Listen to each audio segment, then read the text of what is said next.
Is this movie trying to be Friday the 13th, but a little bit fancier? Let's talk about it.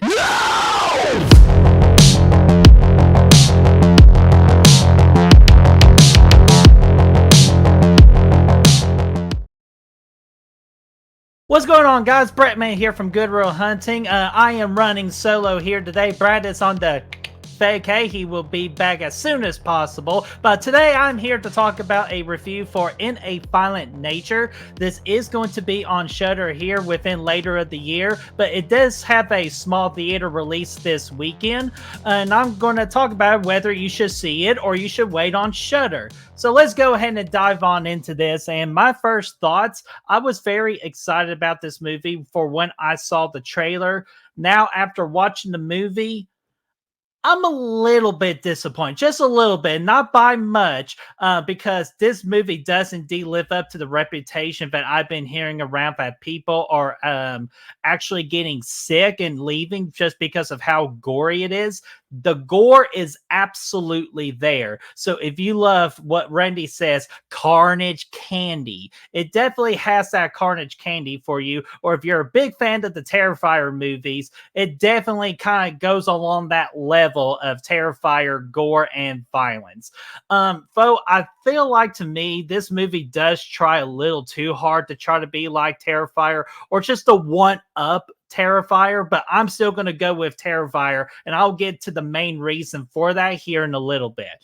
But I will want to talk about the villain here. The villain's name is John or Johnny, which, yeah, kind of rhymes with, Freddy. So, I wonder. But yes, the look of Johnny definitely looks very Friday the 13th, like Jason without the mask on. Like, definitely has the baldness. Kind of like looks more like zombie Jason, if you ask me. Like, I think more on the lines of like part 7 Jason, if you were to ask me.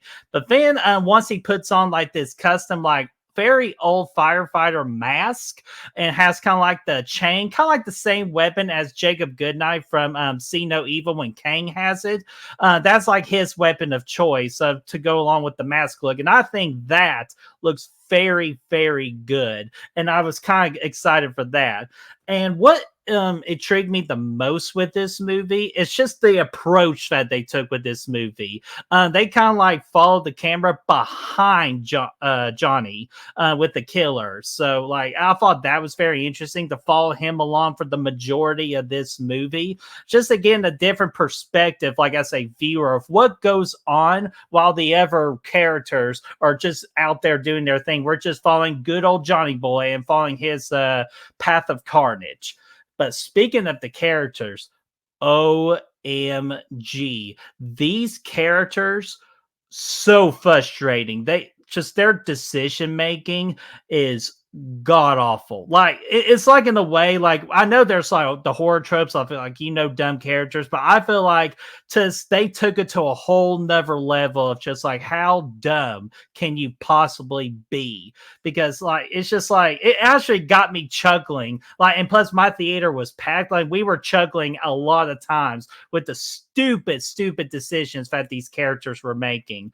And just overall, though, these characters meaningless, and I'm sure it's intended that way just because we're mainly just following the killer, and the killer's the only thing that matters in this movie. But it would just been good just to have like a maybe one or two solid characters to kind of like, so when we do focus on these side characters, like we actually care about them. But I will say, indeed, that the kills in this movie, some of them were creative and some of them were just like, okay. But the main negative I will say about this movie, if you do plan on going to see this movie, I want y'all to get prepared for this. This movie moves so incredibly slow. So if you are a fast-paced slasher fan, this is not going to be for you because it takes its time. I mean, when it takes its time, it really, really takes its time. So be prepared for a very slow paced slasher movie, which is a different approach from your typical fast paced slasher movie. So be prepared for that. Overall, though, I think, this is just my opinion. I think you can wait on Shudder and just experience this from home. But if you are a slasher fan and you just love your good old like good kills, a cool looking villain, then you know what? Go for it. Go for it in the theater. And I hope you have a lot better time with it than I did. And don't get me wrong, I still had a good time with it. Like I'm giving this a solid 3 out of 5. But I feel like if they could just up at the tempo, I could have easily carried this into like a solid like 3.75. So I'm just going to keep this as a solid 3 out of 5. So that is my review for Innate Violent Nature. I want to hear from you guys. What did you all think about Innate Violent Nature? Do you kind of agree with me that this just moves too slow, but it's still solid? Or did you really love this movie, or do you really not like this movie? Let me know in the comment section down below. Let's get that discussion rolling. And of course, if you want to hunt the good reels with us, all of our links in that description down there below, along with our new merch site that's also in that description down below, so you can get your good reel hunting merchandise. And until then, I will see you all for the next review. Have a good one, and be careful. Just be careful in the woods, okay?